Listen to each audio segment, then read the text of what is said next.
Hello दोस्तों, आपका स्वागत है आपके अपने YouTube channel future online classes में।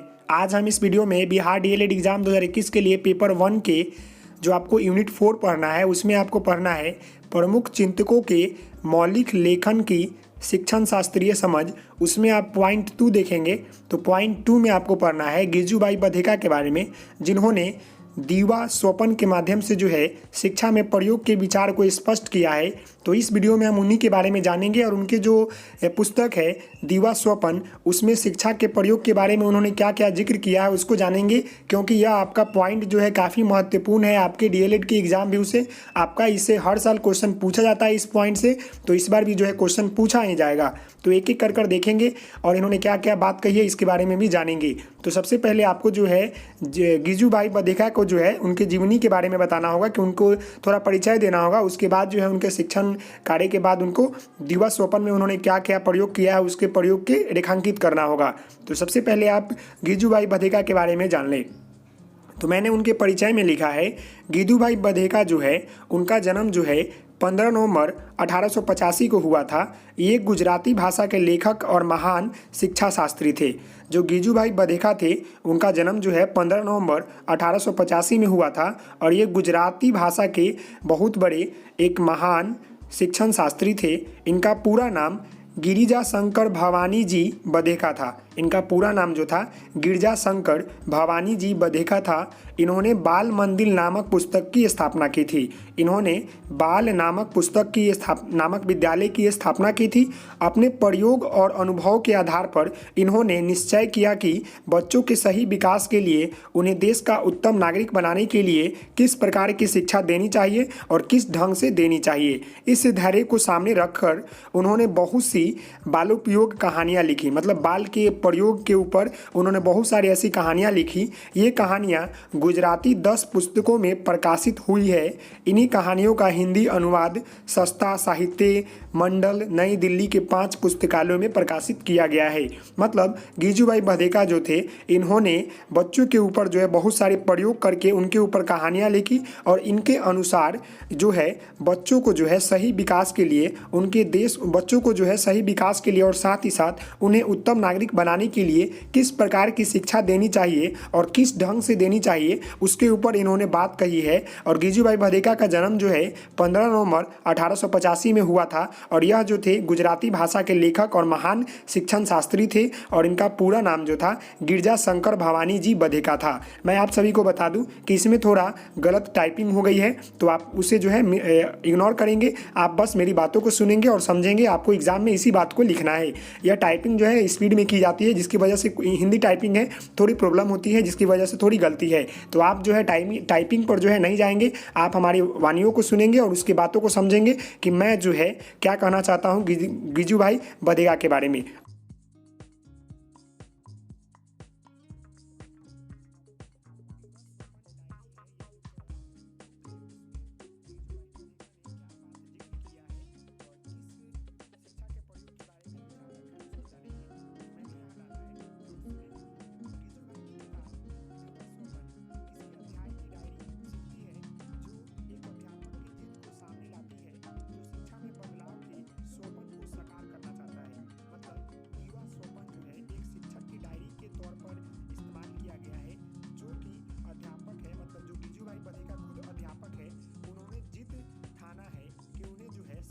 बदलाव करना है और वो दिन रात जो है शिक्षा में बदलाव के लिए स्वप्न को साकार करना चाहते हैं। जो उन्होंने सपना देखा है कि उनके अनुसार शिक्षा कैसी होनी चाहिए, उसको साकार करने के लिए वो दिन रात जो है सपना देखते हैं। लोगों को बताना चाहते हैं कि शिक्षा में बदलाव संभव है, लेकिन इसके लिए अपने विचारों और मान्यताओं को चुनौती देना पड़ेगा। मतलब इन्होंने यह कहना चाहते हैं दीवा स्वपन के माध्यम से कि शिक्षा में जो है बदलाव ज़रूरत है और संभव है, लेकिन इसके लिए अपनी विचारों और मान्यताओं को चुनौती देना पड़ेगा। ऐसा करना हमें बाकी लोगों के साथ संवाद और विचार को साझा करने की दृष्टि से काफ़ी उपयोग होगा। अगर हम शिक्षा में बदलाव लाएंगे तो हम अपने साथ जो संवाद करेंगे, अपने विचार को दूसरे के सामने साझा करेंगे, उसकी दृष्टि से जो है काफ़ी उपयोग होगा। इस पुस्तक के महत्वपूर्ण बिंदु इस प्रकार है। जो इस पुस्तक दिवा स्वपन है इसके महत्वपूर्ण बिंदु है, इसे जान लें क्योंकि आपको एग्जाम में जो है लिखने में काफ़ी सहूलियत होगी। जो पहला जो पॉइंट है, बिंदु है, भारत में आज भी शिक्षा को बाल केंद्रित बनाने के प्रयास जारी है। इस दिशा में गिजुभाई बधेका ने कुछ साल पहले प्रयोग करने का काम किया। गिजुभाई बधेका ने पेशे से वकील थे। गांधी जी की तरह कुछ साल दक्षिण अफ्रीका जाकर रहे।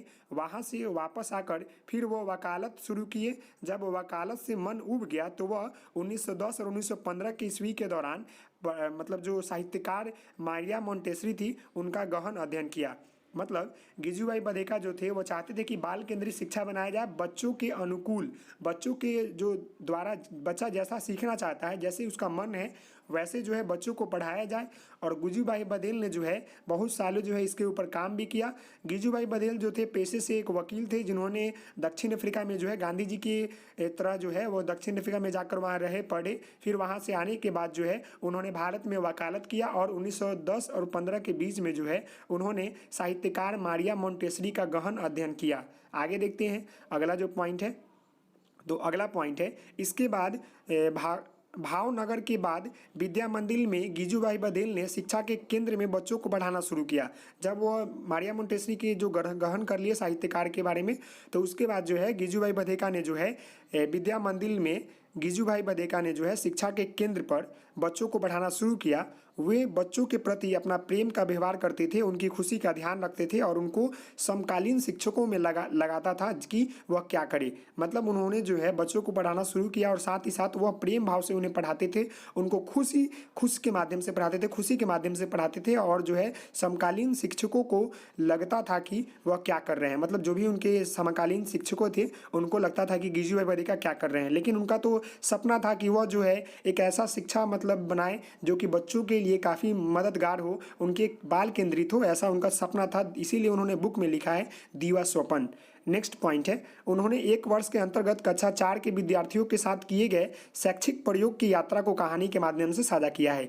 जब दक्षिण अफ्रीका से भारत वापस आ गए, मारिया मोंटेसरी के गहन किया, उसके बाद जो है वो अपना बाल मंदिर में पढ़ाना, विद्या मंदिर में पढ़ाना शुरू किए। तो उन्होंने जो है एक वर्ष के अंतर्गत जो है उन्होंने 4 विद्यार्थियों के साथ जो है मतलब एक वर्ष के अंतर्गत कक्षा 4 के जो विद्यार्थी थे उनके ऊपर उन्होंने शैक्षिक प्रयोग किया, जिसको जो है उन्होंने इस माध्यम से साझा किया।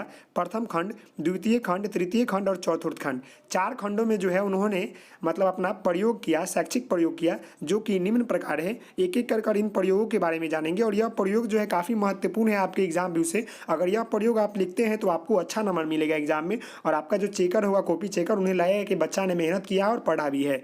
प्रथम खंड जो है, प्रथम खंड को जो कहा गया है प्रयोग का आरंभ कहा गया है। मतलब सबसे पहले हम किसी चीज़ के बारे में प्रयोग करते हैं तो इसीलिए जो है प्रथम खंड को जो है प्रयोग का आरंभ कहा है। और इस खंड के अंतर्गत बाल मनोविज्ञान को समझने का सफल प्रयास किया गया है। बाल मन की इच्छा व जिज्ञासाओं को जानकर उनके अनुसार शिक्षा को कक्षा शिक्षण के लिए शिक्षण नीति तैयार करना चाहिए, ताकि कक्षा शिक्षण को सहज और रुचि बनाया जा सके। जो हमारा पहला खंड है प्रयोग का खंड, इसके अंतर्गत जो है बाल के मनोविज्ञान को समझने का प्रयास किया गया है और साथ ही साथ इसके अनुसार शिक्षण को कक्षा शिक्षण के लिए शिक्षण नीतियों को तैयार करना चाहिए, ताकि कक्षा शिक्षण के सहज और रुचि बनाया जा सके। तो प्रयोग के आधार में जो है यही कहा गया है कि इसके अंतर्गत बाल मनोविज्ञान को समझा गया है और कक्षा शिक्षण को जो है सहज और रुचि बनाने का प्रयास किया गया है। आगे देखते हैं द्वितीय खंड।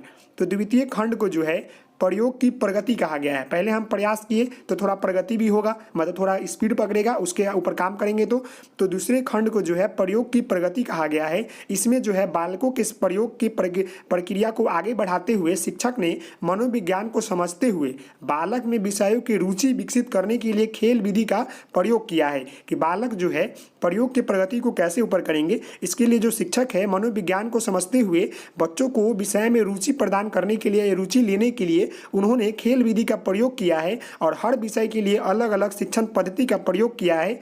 अच्छा, कुछ और खेल के माध्यम से जो भी बच्चे हैं, कुछ खेल के माध्यम से जो है शैक्षिक खेलों के द्वारा बालकों में आत्मीयता, अनुशासन, अभिव्यक्ति, सीखने के सिद्धांत, शिक्षा के प्रति जागरूकता, सहयोग की भावना के विकसित किया है।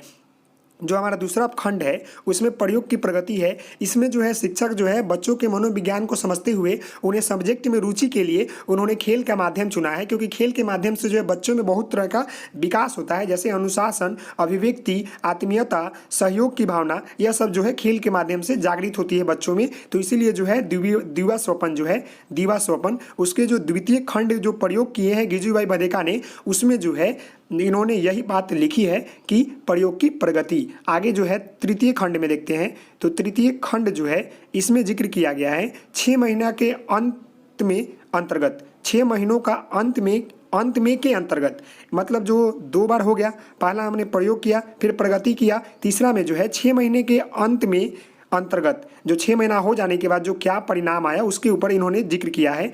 तो शिक्षक द्वारा आगे बढ़ के देख लेते हैं, शिक्षक द्वारा किए गए प्रयास का सकारात्मक प्रभाव देखने को मिला। मतलब जब तृतीय खंड देखा गया 6 महीने के बाद कि बच्चों पर 2 प्रयोग किया गया फिर प्रगति हुआ खेल के माध्यम से, तो देखा गया 6 महीना बाद की प्रयोग का सकारात्मक प्रभाव देखा गया बच्चों के ऊपर कि मैंने जो सिखाना चाहा बच्चों को वो बच्चा सीख रहा है। तो बालकों में विषय के प्रति रुचि सहज विकसित हो चुकी थी। मतलब सेकेंड जो खंड था उसमें विषय की रुचि प्रति बढ़ाना था खेल के माध्यम से, तो 6 महीने के बाद देखा गया कि बच्चों में जो है सब्जेक्ट के प्रति जो है रुचि आ चुकी थी और रुचि विकसित हो चुकी थी। वहीं डर और भय की खाई को कम करते हुए शिक्षक को विद्यार्थियों को आपसी संबंधों में भी सहजता का भाव उत्पन्न हो गया। तृतीय खंड में यह देखा गया कि मैंने जो प्रयोग किया प्रगति किया तो उसका परिणाम क्या आया, तो उसका परिणाम जो है दिख रहा था और साथ ही साथ बच्चों को जो है सब्जेक्ट में रुचि दिख रही थी और साथ ही साथ बच्चों को शिक्षक का जो संबंध था वह जो पहले डरते थे वो भय था वह खत्म होते दिखाई पड़ रहा था और उसको खत्म करने का प्रयास जो है शिक्षकों के द्वारा किया गया, मतलब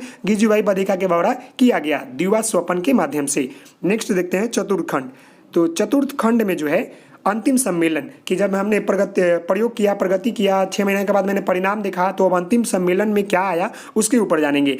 तो चतुर्थ खंड अंतिम सम्मेलन के अंतर्गत शिक्षक के प्रयोग की यात्रा का एक सार्थक मंजिल की ओर पहुंच चुकी थी। मतलब जो उनका सार्थक मंजिल था वह पहुंच चुका था। बालकों के सर्वांगीण विकास का प्रक्रिया में गतिशीलता भी थी, तभी अन्य शिक्षक और बालकों के माता पिता इस प्रयोग से प्रभावित होकर जागरूक दिखा दे रहे थे। अतः हम कह सकते हैं कि दीवा स्वपन आदर्श प्राथमिक शिक्षा और आधारशिला व आधारभूत नींव रखी थी, जिसकी बुनियादी बच्चों की स्वतंत्रता, आत्मनिर्भरता, सृजन और अनुशासन के साथ सीखने के लिए सिद्धांत पर टिकी थी, वह सही तरीके से टिक चुकी थी और बच्चों के प्रति जो है यह सही तरीके से दीवा स्वपन जो था अपने पैरों पर खड़ा हो चुका था। मतलब चतुर्थ खंड में यह देखा गया कि बच्चों को जो है सब्जेक्ट में रुचि आ गई थी और बच्चे जो है सर्वांगीण विकास भी हो चुका था, गतिशीलता भी हो चुकी थी और शिक्षक और बालक के माता पिता थे वो उनसे जो है काफ़ी प्रभावित हुए दीवा स्वपन के माध्यम से कि बच्चा जो है तीव्र गति से जो है वो सब कुछ सीख रहा था और प्राथमिक शिक्षा के आधारभूत को वो नींव रखी थी और जिसकी बुनियादी बच्चा जो है स्वतंत्रता,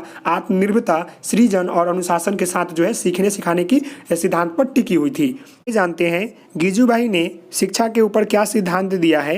तो गिजुभाई ने जो है शिक्षा के ऊपर निम्नलिखित सिद्धांत दिया है। पहला जो है बच्चों को निडर बनाना। यहाँ गलती टाइपिंग हो गया है, मैंने आपको ऊपर ही कहा गया है कि यहाँ हिंदी टाइपिंग करने में थोड़ी प्रॉब्लम होती है, तो आप बस मेरी बातों को सुनेंगे और समझेंगे क्योंकि आपको एग्जाम में अच्छे से लिखना है। तो पहला जो सिद्धांत है वह है बच्चों को निडर बनाए। सेकेंड जो पॉइंट है बच्चों को कहानी सुनाए और उनसे सुने।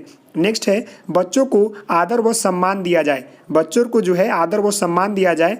ग्लोब के द्वारा बच्चों को भूगोल सिखाया जाए। नेक्स्ट है खेल खेल में उन्हें व्याकरण सिखाएं, भाषा का ज्ञान कराएं और कहानी सुनाएं और उनसे पहेली सुलझाने का प्रयास कराया जाए खेल खेल के माध्यम से। यह जो है गिजुभाई बधेका ने शिक्षा सिद्धांत में बात कही है। नेक्स्ट जो है इन्होंने कहा है बच्चों को नाम लेकर विद्यालय में स्वागत करना चाहिए ताकि बच्चे के मनोबल न टूटे, बच्चे अच्छे से पढ़ पाएं। नेक्स्ट है आइए दीवा स्वपन के प्रमुख बिंदुओं पर एक नज़र डालते हैं। जो गिजुभाई बधेका का सबसे महत्वपूर्ण जो पुस्तक है दीवा स्वपन, इसके ऊपर एक नज़र डालते हैं। तो पहला पॉइंट है पढ़ाने का मकसद क्या है, जिज्ञासा को बढ़ाना देना या परीक्षा पास करने के लिए तैयार करना। पहला जो इन्होंने इस बात का कहा है कि पढ़ाने का मकसद क्या है, जिज्ञासा को बढ़ावा देना या पास करना, मतलब परीक्षा पास करना। तो जिज्ञासा को बढ़ावा देना, ना कि परीक्षा पास करना। सेकंड है बच्चों को स्वतंत्रता का माहौल देने और उन्हें स्वनिर्भर मतलब आत्मनिर्भर बनाने पर गांधी जी, टैगोर जी और गिजुभाई ने जोर दिया है। बच्चों को जो है स्वतंत्रता और माहौल स्वतंत्रता का माहौल देने और आत्मनिर्भर अपने आप डिपेंड रहने के लिए जो है गांधी जी ने भी जिक्र किया है, टैगोर जी भी ने जिक्र किया है और गिजुभाई ने भी जिक्र किया है। नेक्स्ट है, गिजुभाई बधेका ने परंपरागत तरीके और किताबों में सिमटने से परे बच्चों को देखते हैं ताकि बच्चे अपने स्थानीय परिवेश पर न कटे। मतलब जो है गिजुभाई बधेका ने कहा है कि पारंपरिक जो तरीका होता है किताबों में सिमटने और बच्चों को देखते हैं और वह बोलते हैं कि स्थानीय परिवेश में न कटे। नेक्स्ट है, कहानी सुनाकर बच्चों को अपनी ओर आकर्षित करें। इन्होंने यह कहा है दिव्या स्वप्न के माध्यम से कि बच्चों को आकर्षित करने के लिए जो है उन्हें कहानी सुनाए और अपनी तरफ आकर्षित करें। नेक्स्ट है, इनके माध्यम से बातचीत शुरू की ताकि उनके परिचय हो सके। बच्चों के माध्यम से जो है बातचीत करें ताकि आप उनसे परिचय कर पाए, आप उनके बीच जो है अंतःक्रिया स्थापित कर पाए। नेक्स्ट है, बैठने के नियम बनाने शुरू किए। बैठने के नियम बनाने शुरू किए। नेक्स्ट है, बच्चों की रुचि जागृत होने लगी और वह कहना मानने लगे। मतलब ऐसा उन्होंने किया दिव्या स्वप्न में। उन्होंने 4 खंड में मैंने आपको बताया है कि पहले उन्होंने कहानी सुनाया, बच्चों को आकर्षित किया, उसके बाद जो है बच्चों से बातचीत करने का जो है उनकी साथ परिचय किया ताकि उनका अंतःक्रिया जो है अच्छा बैठ पाए, अच्छा संबंध बन पाए। फिर उसके बाद जो है बैठने के लिए नियम बनाना शुरू किया। बैठने के नियम बनाना शुरू किया तो देखा गया कि बच्चों में रुचि जागृत होने लगी और वह जो है कहना मानने लगे। गिजुभाई बधेका को जो है कहना मानने लगे। नेक्स्ट है, साफ सफाई पहली जरूरत है।